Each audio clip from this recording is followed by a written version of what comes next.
आज के मुख्य समाचार। नरेश चौहान ने कंगना रनौत पर साधा तीखा हमला। जयराम ठाकुर ने किया झंझेली का हवाई दौरा। स्वर्गीय राजा वीरभद्र सिंह को आज श्रद्धांजलि अर्पित की गई।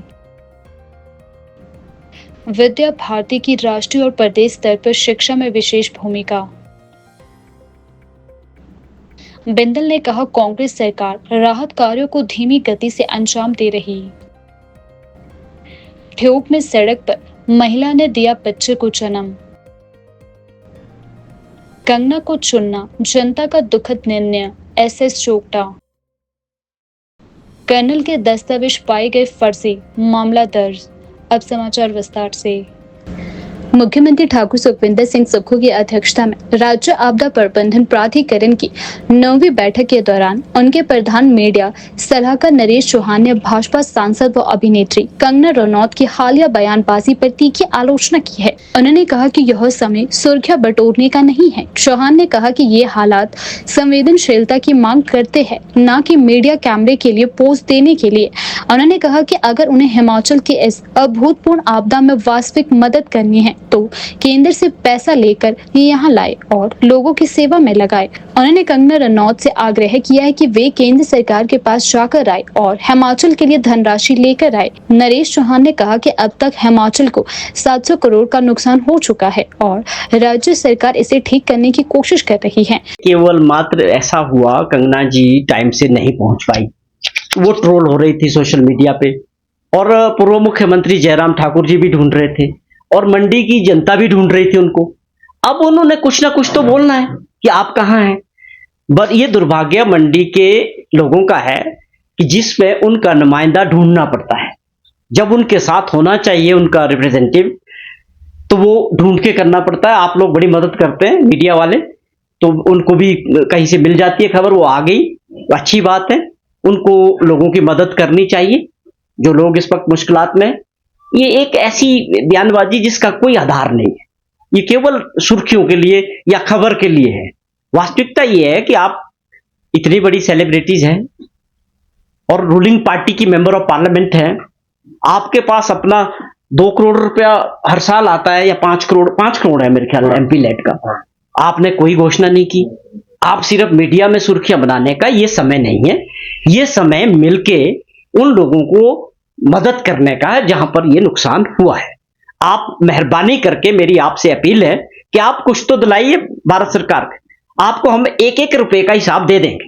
पहले आप एक काम कीजिए कि आप 500-700 हजार रुपया करोड़, जो 700 करोड़ का लॉस हुआ, ये हमें दिला दीजिए और मैं ये इंश्योर करता हूं कि आपको 1-1 रुपए का हिसाब दे देंगे, बजाय आप सुर्खियां बटोरने के। आप सत्ता में है, भारत सरकार में है और आपका ये फर्ज बनता है being MP of that area कि आप बजाय ये सरकार के ऊपर इस तरह की बयानबाजी करें। तो मेरा आपको एक सुझाव रहेगा कि आप अभी नया खाता शुरू कर दीजिए, इस आपदा के लिए कुछ पैसा लाइए, फिर हम आपको 1-1 रुपए का हिसाब दे देंगे। हिमाचल प्रदेश के शिमला में इन दिनों एक मामला खूब सुर्खियों में है, जहां नेपाल मूल की एक महिला ने सड़क पर ही एक स्वस्थ बच्चे को जन्म दिया। अत्यधिक विषम परिस्थितियों के बावजूद महिला और नवजात दोनों सुरक्षित है। यह घटना ठियोग के की पंचायत क्षेत्र में घटी, जहां महिला एक स्थानीय व्यक्ति के घर पर काम करती थी। प्राप्त जानकारी के अनुसार सुबह महिला को प्रसव पीड़ा शुरू हुई, जिसके बाद स्थानीय व्यक्ति ने उसे अस्पताल पहुंचाने का प्रयास किया। हालांकि बिजली बोर्ड कार्यालय के पास क्षतिग्रस्त सड़क के कारण अस्पताल जाने का सीधा मार्ग अवरुद्ध था। मजबूरन महिला को बीच रास्ते में ही गाड़ी से उतारना पड़ा, जहां से अस्पताल मात्र 100 मीटर की दूरी पर था। महिला के साथ मौजूद एक अन्य महिला ने सड़क पर ही उसकी डिलीवरी में मदद की। इस बीच एक बाइक सवार व्यक्ति ने ठियोग सिविल अस्पताल में तैनात आपातकालीन ड्यूटी पर मौजूद डॉक्टर को घटना की सूचना दी। सूचना मिलते ही अस्पताल में मौजूद स्थानीय व्यापारी और समाज सेवी गौरव जोशी ने तत्परता दिखाते हुए 2 नर्सों को अपनी गाड़ी में लेकर मौके की ओर रवाना किया। मौके पर पहुंचकर नर्सों ने महिला और नवजात को तुरंत प्राथमिक उपचार दिया। मौके पर पहुंचकर नर्सों ने महिला और नवजात को तुरंत प्राथमिक देखभाल प्रदान की और कंबल में लपेटकर सुरक्षित अस्पताल पहुंचाया। अस्पताल प्रभारी पवन शर्मा ने बताया कि नर्सों ने समय पर पहुंचकर अपनी जिम्मेदारी बखूबी निभाई। वर्तमान में महिला और बच्चा दोनों की स्थिति स्थिर और सुरक्षित है। गौरव जोशी ने कहा कि जब उन्होंने मौके पर मां और बच्चे की हालत देखी तो वे बेहद विचलित हो गए। यह महिला की हिम्मत और नर्सों की मेहनत की प्रतिक्रिया का ही परिणाम है कि दोनों की जान बचाई जा सकी। उन्होंने कहा कि यह घटना न केवल मानवीय साहस और संवेदनशीलता का उदाहरण है, बल्कि यह भी दर्शाती है कि समय पर मदद और जागरूकता से किसी की भी जान बचाई जा सकती है। हिमाचल प्रदेश कांग्रेस कार्यालय राजीव भवन में सुबह आयोजित श्रद्धांजलि सभा में प्रदेश कांग्रेस अध्यक्ष प्रतिभा सिंह ने व्यक्तिगत रूप से पुष्प अर्पित करके स्वर्गीय वीरभद्र सिंह को याद किया। उन्होंने कहा कि वीरभद्र सिंह का जीवन हिमाचल के राष्ट्र हित और विकास के प्रति समर्पण की मिसाल था। उनके आदर्श आज भी कांग्रेस कार्यकर्ताओं व प्रदेश वासियों के लिए प्रेरणा स्रोत है। यह प्रतिमा केवल हमारे परिवार का नहीं बल्कि सभी हिमाचल वासियों का सपना है। उन्होंने उस निष्पक्ष समर्पित सेवा भाव को याद किया जिसके तहत वीरभद्र सिंह ने न केवल प्रदेश की आधारभूत संरचना को मजबूती दी बल्कि ग्रामीण स्वास्थ्य, शिक्षा व सड़क संपर्क जैसी योजनाओं को गति प्रदान की। प्रदेश कांग्रेस के पूर्व एवं वर्तमान पदाधिकारी, नगर निगम के पार्षद, अग्रणी संगठनों के प्रतिनिधि व कार्यकर्ता सभी ने पुष्पांजलि अर्पित की। आज की श्रद्धांजलि सभा में प्रतिभा सिंह ने मीडिया से बातचीत में इस बात पर जोर दिया कि वीरभद्र सिंह के विरासत को आगे बढ़ाने का कार्य कांग्रेस की प्राथमिकता होनी चाहिए। इस अवसर पर प्रतिभा सिंह ने हाल ही में हिमाचल में आई भीषण मानसूनी तबाही पर भी प्रतिक्रिया दी। उन्होंने कहा कि मंडी में हालात अत्यंत चिंताजनक है। कई गांव तबाह हो चुके हैं, लोग घरों से बेघर हुए हैं। प्रतिभा सिंह ने कहा कि हम मंडी के लोगों के साथ मजबूती के साथ खड़े हैं और शीघ्र ही उन्हें सहायता राशि भी दी जाएगी। हिमाचल प्रदेश की जन जन के हृदयों में वास करते हैं। लोगों ने उनके प्रति जो आस्था जताई, जो उनके प्रति प्रेम दिखाया, उसके हम सदा आभारी रहेंगे। और आप जानते हैं हिमाचल प्रदेश के निर्माता, आधुनिक निर्माता के नाम से वीरभद्र सिंह जी जाने गए। उन्हें हिमाचल प्रदेश के लिए जो विकास किया वो किसी से छुपा नहीं है। उन्होंने हर क्षेत्र में दौरा किया, हर क्षेत्र की समस्याओं को जाना और जो जो लोगों की मांगें थी उनको पूर्ण करते हुए, चाहे वो शिक्षा थी, चाहे वो स्वास्थ्य था, चाहे वो सड़कें बनाने की बात थी, हर क्षेत्र में वो इसलिए दौरा कर रहे थे कि मैं व्यक्तिगत तौर से लोगों से जुड़ाव रखूं, लोगों को मिलूं, लोगों की समस्याओं को जानूं। और वो तुरंत निर्णय लेते थे और तुरंत उन बातों को अमली जामा पहनाते थे, जिसकी वजह से लोग आज उनको बड़ी श्रद्धापूर्वक याद कर रहे हैं। चाहे वो बेशक हमारे बीच में नहीं है, पर सभी लोगों का ये रहेगा। इस तरीके से लोगों ने आज भी इस पुण्यतिथि पे लोग यहाँ एकत्रित हुए हैं। सभी ने मिलकर उनको श्रद्धांजलि अर्पित की है। हम सब, आप सबके बहुत आभारी है कि उनको लोग श्रद्धापूर्वक आज भी याद कर रहे हैं। और इसी तरह हिमाचल प्रदेश के जो उन्होंने कार्य किए हैं उनको याद करते हुए लोग सदा उनको अपने हृदय में रखेंगे। और जो आगामी पीढ़ी है वो भी जानती है कि उनकी वजह से हमें शिक्षा का मौका मिला। खास करके जो दुर्गम क्षेत्र थे वहाँ पर स्कूल के अभाव थे, कॉलेजेस का अभाव था, उन्होंने जाकर जो शिक्षा बच्चों को दी है। तो आज भी अगर आप नई पीढ़ी से बात करो तो वो ये कहते हैं कि उन्हीं की वजह से आज हम पढ़े लिखे हैं। आज हम जानते हैं कि अभी जो हाल में ही बादल फटने की वजह से सराज क्षेत्र में, नाचन में, धर्मपुर में, करसोग में भारी नुकसान हुआ है और कई जगह तो काफ़ी किलोमीटर तक सड़कें भी टूट गई है। मैंने सोचा था कि सबसे पहले मैं सराज जाऊंगी, परंतु मेरा वहाँ लोगों से संपर्क हुआ। उन्होंने कहा जी अभी आना संभव नहीं है क्योंकि तुनाग एरिया में काफ़ी किलोमीटर तक सड़कें अभी अवरुद्ध हुई है, जिसकी वजह से आवागमन में बहुत दिक्कत है। तो मैंने सराज क्योंकि विक्रमादित्य वहाँ पर गए थे, जयराम ठाकुर जी स्वयं वहाँ उपस्थित रहे और वो समय पर सरकार को वहाँ की परिस्थिति से अवगत करवाते रहे। जहाँ तक करसोग की बात है, ये भी मंडी पार्लियामेंट्री हल्का है और मैंने पहले भी काफ़ी विस्तृत दौरा इन क्षेत्रों का किया है। तो वहाँ से भी मांग आएगी। हम चाहते हैं, कुछ हमारी 2-3 जाने भी गई हैं, नौजवान बच्चे थे जो औरों को बचाव के लिए कार्य कर रहे थे और वो उस मलबे में दब गए। अभी उनकी बॉडीज़ भी नहीं मिल पाई हैं। तो इसलिए उनकी आवाज़ थी कि आप वहाँ आए। मैंने वहाँ पर दौरा किया और देखा कि किस तरीके से वहाँ पर भारी नुकसान बारिश ने तबाही मचाई है और कई लोग जिनके घर गए हैं, भूमि गई है, गौशालाएँ गई है। हम लोग ने प्रयास किया कि हम सबसे मिलकर व्यक्तिगत तौर से भी उससे बातचीत करें और जो संभव हो सके उसका हम सरकार से और केंद्र सरकार से मदद लाएं ताकि वो पुनः अपना जीवन दोबारा सुचारू रूप से जी सके। और जो बॉडीज़ को ढूंढने की बात है वो भी अभी हमारी टीम लगी हुई है। PWD विभाग के जो बड़े बड़े मशीनें वहाँ पर तैनात की गई है ताकि वो खुदाई करें और जहाँ हमको लगता है वहाँ डॉग स्क्वाड भी पहुँचा है, पुलिस के लोग भी आए हैं, आर्मी के लोग भी आए हैं, सभी इस कार्य में लगे हैं। वहाँ पर पीने के पानी का भी बहुत अभाव हो गया है क्योंकि बहुत सी नालियाँ जो गांव को जोड़ती थी वो भी अवरुद्ध हो गई है। तो इस कार्य में भी IPH के लोग, उनके सारे अफसर वहाँ पर तैनात हैं और वो इस कार्य को बड़ी गंभीरतापूर्वक कर रहे हैं ताकि लोगों को पीने का पानी मिल सके। डगशाही कैंट क्षेत्र में तैनात एक लेफ्टिनेंट कर्नल पर फर्जी दस्तावेज रखने का आरोप लगते ही सेना ने तुरंत विभागीय जांच शुरू कर दी है। जांच में मिले दस्तावेजों की पड़ताल से यह खुलासा हुआ है कि ड्राइविंग लाइसेंस, राशन कार्ड, आधार कार्ड और पैन कार्ड जैसे कई दस्तावेज जिन पर लेफ्टिनेंट कर्नल की तस्वीर थी, असल में किसी अन्य व्यक्ति के नाम पर वह बनाए गए थे। इसके बाद सेना ने धर्मपुर पुलिस थाना में धोखाधड़ी का एक केस दर्ज कराने हेतु शिकायत दी। शिकायत में कहा गया कि आरोपी के खिलाफ वर्ष 2023 से विभागीय जांच चल रही है। इसी दौरान 23 अगस्त 2023 को आरोपी के कब्जे से 12 बोर की बंदूक और सरकारी दस्तावेज बरामद हुए हैं। जांच में लेफ्टिनेंट कर्नल की तस्वीर वाला ड्राइविंग लाइसेंस, राशन कार्ड, आधार कार्ड, पैन कार्ड जाली पाए गए हैं। दस्तावेजों पर तस्वीर तो आरोपी की है जबकि दस्तावेज किसी अन्य व्यक्ति के नाम पर है। सोलन के पुलिस अधीक्षक गौरव सिंह ने बताया कि डगशाही में तैनात एक लेफ्टिनेंट कर्नल के खिलाफ सेना अधिकारी ने जाली दस्तावेजों की शिकायत दी है।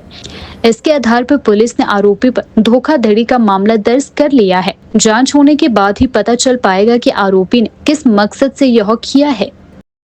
शिमला में प्रेस वार्ता में हिमाचल शिक्षा समिति के अध्यक्ष मोहन सिंह ने विद्या भारती की उज्जवल शिक्षा दृष्टि पर प्रकाश डाला। उन्होंने कहा कि विद्या भारती अखिल भारतीय शिक्षा संस्थान आज देश की सबसे बड़ी शिक्षा आंदोलनों में से एक है, जिसका मकसद मात्र शिक्षा नहीं बल्कि राष्ट्र निर्माण भी है। 1952 में गोरखपुर से एक ही स्कूल से शुरू होने वाली यह संस्था अब देश के 12,000 से अधिक स्कूलों और हजारों केंद्रों के माध्यम से ग्रामीण, आदिवासी, सीमांत एवं शहरी सेवा क्षेत्रों में शिक्षा दे रही है। वर्तमान में इसके 35 लाख से अधिक छात्र और 1.5 लाख शिक्षक जुड़े हुए हैं। हिमाचल में विद्या भारती का आरंभ 1980 में हिमाचल शिक्षा समिति के रूप में हुआ।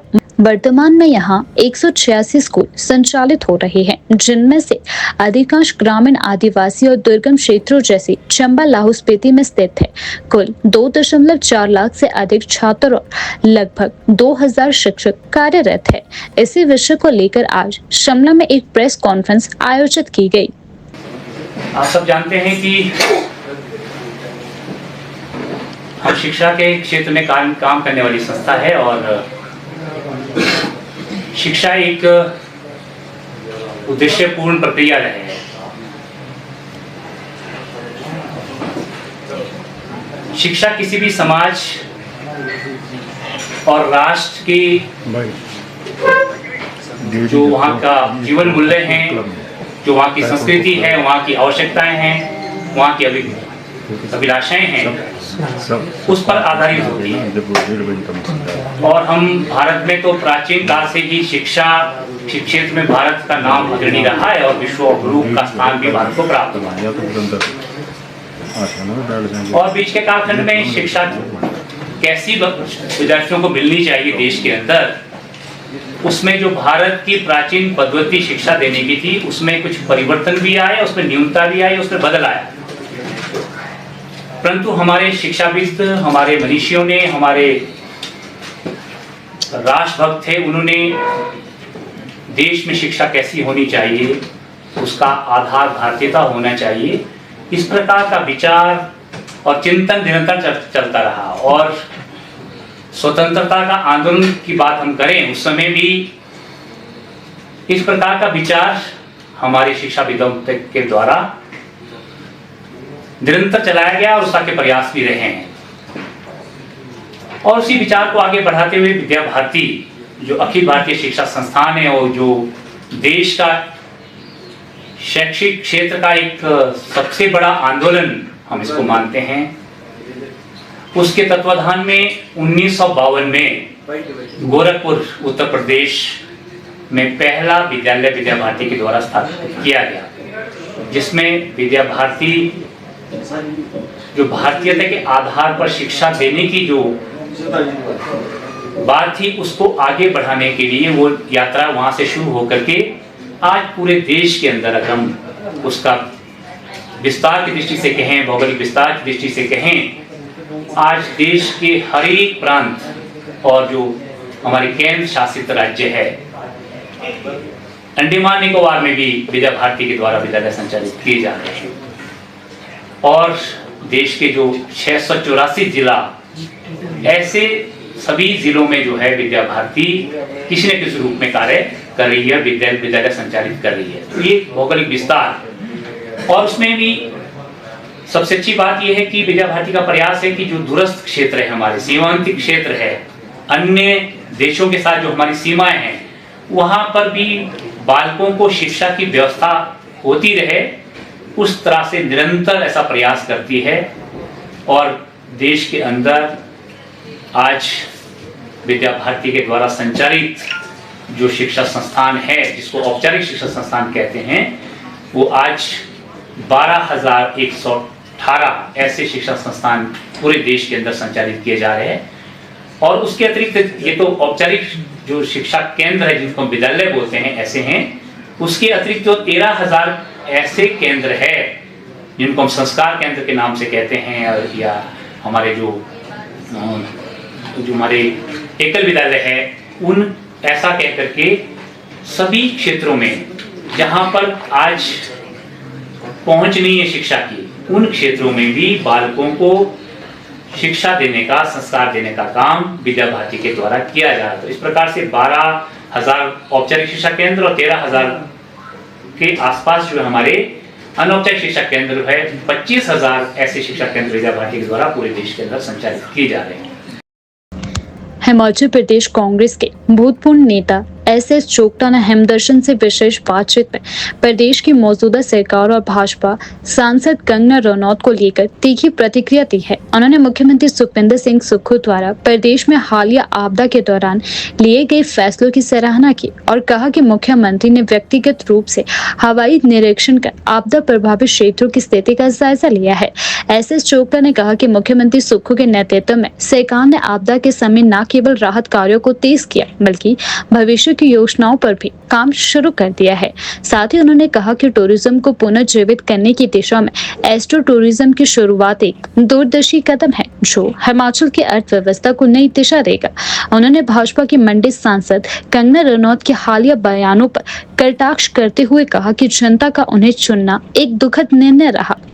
साथ ही उन्होंने कंगना रनौत पर पलटवार करते हुए कहा कि केवल बयानबाजी और प्रचार से जनता का दर्द कम नहीं होता है। जो पिछले कल माननीय मुख्यमंत्री ठाकुर सुखविंदर सिंह सुक्खू द्वारा एक महत्वपूर्ण बैठक जो है डिजास्टर को लेकर के स्टेट डिजास्टर मैनेजमेंट कमेटी जो है उसकी एक मीटिंग हुई है और उसमें महत्वपूर्ण निर्णय भी लिए गए हैं। जिस तरह से डिस्ट्रिक्ट स्टेट को लेकर के डिस्ट्रिक्ट वाइज भी जो संस्थान डिजास्टर मैनेजमेंट को लेकर के जो ऑफिस खोलने हैं उसमें पूरा ताम झाम जो है आने वाले सालों के लिए, जो आप भगवान ना करे भी इस तरह की ट्रेजेडीज हों, नेचुरल जो डिजास्टर है हो, उसको लेकर के उसमें गहन मंथन किया गया और निर्णय भी लिया गया।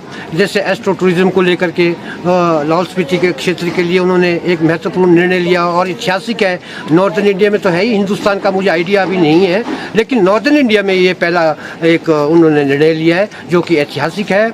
उसके अलावा डिजास्टर को लेकर के और जो त्रासदी, जो नेचुरल त्रासदी जो समाज में खासकर आई हैं, उसको लेकर के भी उसमें महत्वपूर्ण निर्णय लिए गए भी किस तरह से उनको वहाँ मैनेज करना है डिजास्टर को, और किस तरह से ऑफिसर को तो डायरेक्शन पहले ही दे दी थी माननीय माननीय मुख्यमंत्री ने, क्योंकि रात दिन माननीय मुख्यमंत्री उस पर निर्णय अपना नज़र गड़ाए हुए थे डिजास्टर को लेकर के, और वहाँ पर गए भी और उन्होंने हवाई सर्वेक्षण भी किया और स्पॉट पे उन्होंने डिसीजन भी लिए। और जिस तरह से लोग जिस तरह से उसको सराहना कर रहे हैं, कहीं ना कहीं वो कुछ एक पॉलिटिकल पार्टी को रास नहीं आ रहा है, क्योंकि उनका काम ही विरोध करना है। देखिए, पहले तो ये बड़ी दिस इज़ वेरी अनफॉर्चुनेट कि ये जो कुदरत का कहर हिमाचल के ऊपर बर्फ़ा है, खासकर सराज में और कुल्लू ज़िला में, और 23 में भी 24 में भी बर्फ़ा है।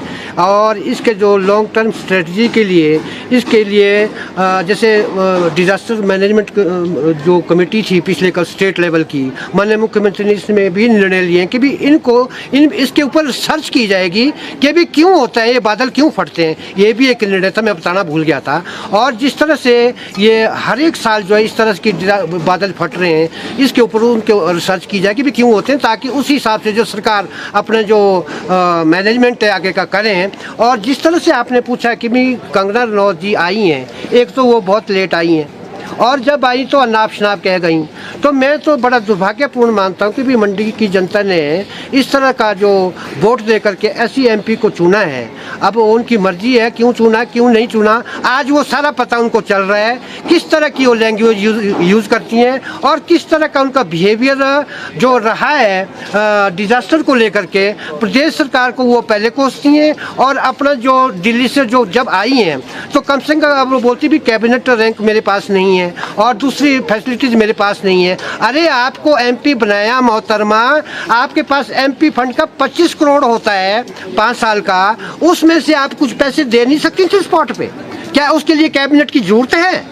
क्या आपको मोदी साहब से बात करके, दिल्ली से आप आई हैं, बॉम्बे से जहाँ से भी आई हैं, आप मोदी साहब से मिलकर के आती और कुछ फंड्स वहाँ से लाती, कुछ अपने सांसद निधि से देती? क्या इस बात की कहने की क्या आवश्यकता है? वो लोग मर रहे हैं और वहाँ की वो एमपी है लोकल मंडी पार्लियामेंट्री संसदीय क्षेत्र की, क्या ये बातें शोभा देती हैं उनको? क्या इस तरह से उनको बोलना चाहिए?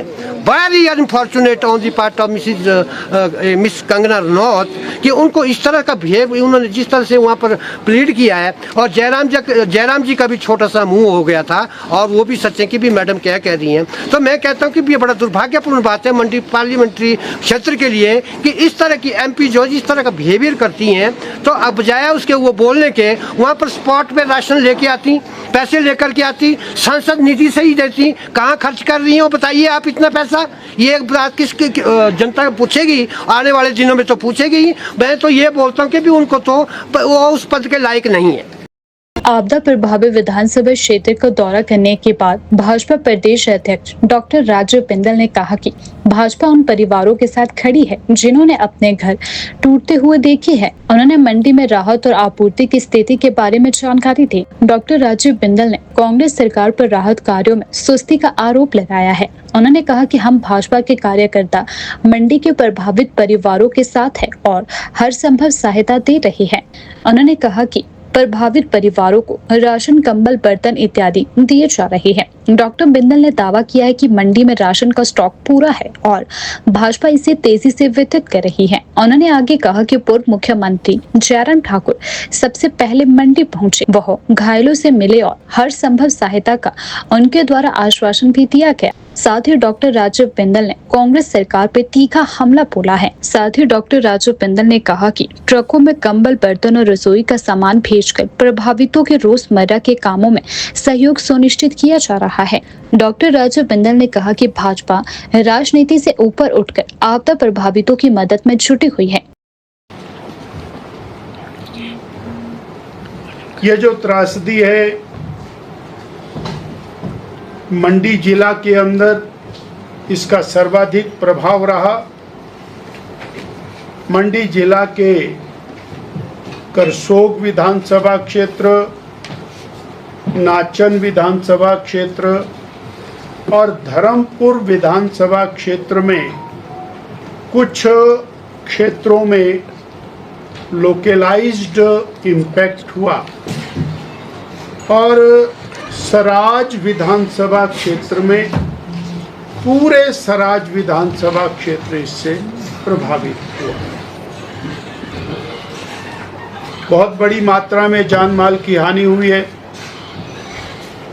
अकेले मंडी जिला में 48 लोग लापता हुए, जिसमें से अभी 28 लोग लापता हैं। 20 की डेड बॉडीज रिकवर हुई और उसमें भी करसोग में 3 लोग उस बाढ़ में बहे, जिसमें से 2 मिसिंग हैं। नाचन में 13 लोग, जिसमें 4 लोग सराज में गए हुए थे रिश्तेदारी में। तो ऐसे 13 लोग लापता हुए, 4 बॉडीज मिली हैं, 9 अभी लापता हैं। और सराज के 32 लोग लापता हुए, जिसमें से 9 बॉडीज अभी तक रिकवर हुई।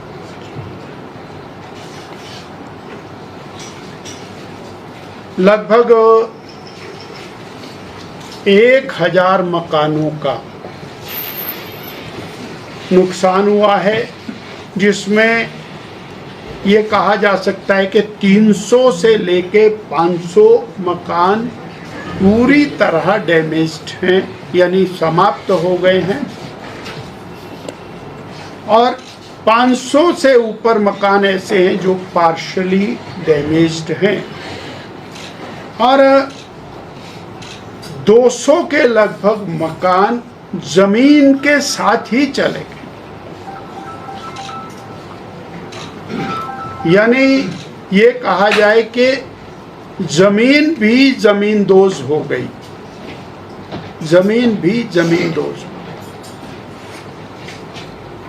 जहां पर लहलहाते खेत थे, लोगों के घर थे, पशुशालाएं थी, वहां अब पत्थरों का अंबार है, और वो पत्थरों का अंबार इस लेवल का है कि वहां शायद कभी आने वाले समय में खेत दोबारा से नहीं बनाए जा सकते। अब इस त्रासदी में भारतीय जनता पार्टी व्यथित भी है, और उन परिवारों के साथ, उन लोगों के साथ हमदर्दी भी रखती है, और उनके साथ निरंतर खड़ी। भारतीय जनता पार्टी ने कॉल दी, और एक कॉल के ऊपर हमारे सभी स्थानों से 24 घंटे के अंदर 2000 राशन की किटें मंडी बल में पहुंच गईं, और 3000 किटें हमारी उसके बाद, यानी अब हमारे पास मंडी में राशन का स्टॉक पूरा है। इसके साथ ही रिक्वायरमेंट आई बर्तनों की, तो कल तक 1000 किट बर्तनों की वो मंडी में पहुंच जाएगी, जिसमें कुकर है, कढ़ाई है, प्लेट है, 6 लोगों की एक मिनी किचन इसको कह सकते हैं, चकला बेलना सही। तो वो वहाँ पर पहुँचा रहे हैं, ट्रकों के हिसाब से कंबल है, गद्दे हैं, ये भी पहुँचा रहे हैं। और हम उन परिवारों के प्रति संवेदना व्यक्त करते हैं। आज 8 दिन, अब ये विचार करने का दिन है कि सबसे पहले उस त्रासदी में कौन पहुंचा। नेता प्रतिपक्ष हमारे पूर्व मुख्यमंत्री जयराम ठाकुर जी सबसे पहले वहां पहुंचे और त्रासदी का बयान किया कि इस लेवल का हैवाक हुआ है। उनके पहुंचने से पहले तक किसी को इस बात की जानकारी नहीं थी कि कितना भारी वहां पर डैमेज हुआ। नेता प्रतिपक्ष जयराम ठाकुर ने आपदा से प्रभावित जंजैहली क्षेत्र का हवाई सर्वेक्षण किया। उन्होंने प्रभावित गांवों का दौरा कर स्थानीय लोगों से मुलाकात की और राहत कार्यों की स्थिति का जायजा लिया। उन्होंने कहा कि यह समय अत्यंत दुखद है। स्वराज को संवारने में मैंने अपना जीवन लगा दिया और आज यह त्रासदी उसे उजाड़ गई। जयराम ने कहा, उन्होंने पांडवशिला क्षेत्र का उल्लेख करते हुए बताया कि वहां 3 लोग अभी भी लापता है और अब तक केवल एक शव बरामद हुआ है। जयराम ठाकुर के साथ मंडी जिला प्रशासन के वरिष्ठ अधिकारी भी पहली बार आपदा प्रभावित क्षेत्र में पहुंचे। उन्होंने उपायुक्त मंडी से आग्रह किया है कि लोगों के सुरक्षित स्थानों पर अस्थायी शेल्टर बनाए जाए, क्योंकि अधिकतर प्रभावित लोग केवल वही कपड़े पहनकर घर छोड़ने को मजबूर हुए जो उस समय उनके शरीर पर थे। उन्होंने मुख्यमंत्री ठाकुर सुखविंदर सिंह सुक्खू से मांग की है कि वे स्वयं प्रभावित क्षेत्र का दौरा कर हालात का जायजा ले। जयराम ने कहा कि आपदा को 8 दिन हो चुके हैं, लेकिन आज तक राज्य सरकार का कोई वरिष्ठ प्रतिनिधि यहाँ नहीं पहुँचा है। लोग अब भी राहत और सहायता का इंतजार कर रहे हैं। बिजली और पानी की बहाली भी नहीं हो सकी है। नेता प्रतिपक्ष जयराम ठाकुर ने यह भी जानकारी दी कि उन्होंने सोमवार को फिर से केंद्रीय गृह मंत्री अमित शाह और रक्षा मंत्री राजनाथ सिंह से बातचीत की है और उन्हें वर्तमान स्थिति से अवगत भी करवाया है। उन्होंने राज्य सरकार से राहत और पुनर्वास कार्यों में तेजी लाने की अपील की है ताकि प्रभावित लोगों को शीघ्र सहायता मिल सके और वे दोबारा अपने जीवन को पटरी पर ला सके। आज मैं जंजैहली के इलाके में बारिश के कारण जो हुए नुकसान के जायजे के लिए यहाँ पर हूँ। रास्ता बंद होने की वजह से संभव नहीं था, सड़क मार्ग बिल्कुल पूरा टूटा हुआ है। इसलिए मैंने जो चॉपर है उसके लिए आग्रह किया। रैनगोलू से जंजैहली खनुखली हेलीपैड तक मैं चॉपर के माध्यम से आया, वहाँ से मैं पैदल चल करके यहाँ पहुँचा हूँ। और जब हेलीकॉप्टर से मैंने जब चारों तरफ सराज विधानसभा क्षेत्र का जो प्रभावित क्षेत्र है, जो बाढ़ के कारण जिसमें बहुत बड़ा नुकसान हुआ है, उसको सबको देखा, कोई जगह ऐसी नहीं है जहां नुकसान नहीं हुआ है। चारों तरफ जो है बर्बादी हुई है, तबाही हुई है। ये अपने आंखों से देख करके सचमुच में बहुत हृदय को पीड़ा हुई है। अभी मैं यहाँ जो पहुँचा हूँ, मैं जंजैहली का, ये हमारा पांडवशिला का इलाका है जो पर्यटन की दृष्टि से बहुत प्रसिद्ध भी है। और ये मेरे पीछे पांडवशिला यहाँ पर है। यहाँ 4 मंजिला 5 मंजिला भवन जो है वो धराशायी हो गया। मेरे से पीछे अगर वीडियो में वो दिखता है, वो भी सारा आपके सामने है। लेकिन उसके बावजूद जो बोल्डर आए हैं, जितना घर है उससे भी बड़े बड़े पत्थर यहाँ पर सड़कों पर आए उस नाले के माध्यम से। लेकिन पांडवशिला जैसे थी वैसे की वैसी है। पानी चारों तरफ था, पानी ऊपर से भी निकल गया, लेकिन उसके बावजूद पांडवशिला ज्यों की त्यों रही।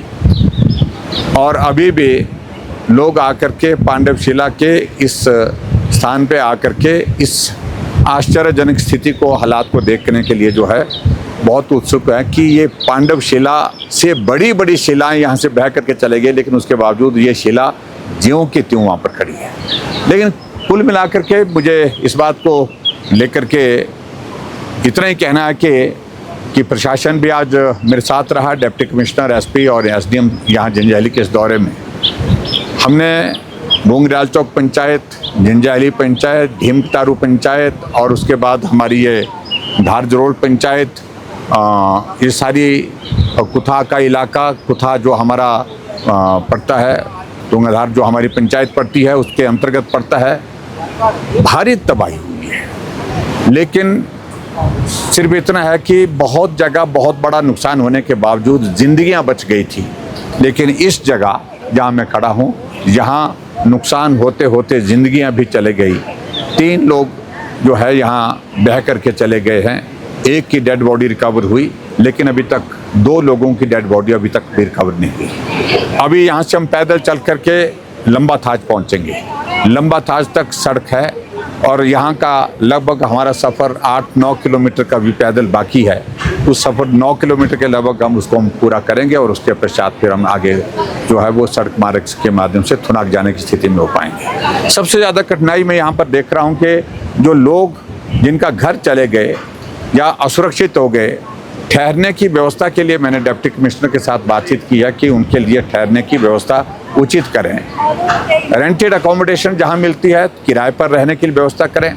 और दूसरा मैंने विशेष तौर से आग्रह किया है, क्या संभव है कोई सुरक्षित जगह हम तलाशें यहाँ, और सुरक्षित जगह में एक टेम्परेरी अकोमोडेशन जो हमारे इस फ्लड सफ़र के कारण, बारिश के कारण जिनके घर चले गए हैं, बेघर हो गए हैं, उनको रखने की व्यवस्था कर सकें, एक शेल्टर होम की तरह वहाँ पर उनकी व्यवस्था करें। रहने की व्यवस्था, खाने की व्यवस्था, उन सारी चीज़ों की चिंता करने की आवश्यकता है।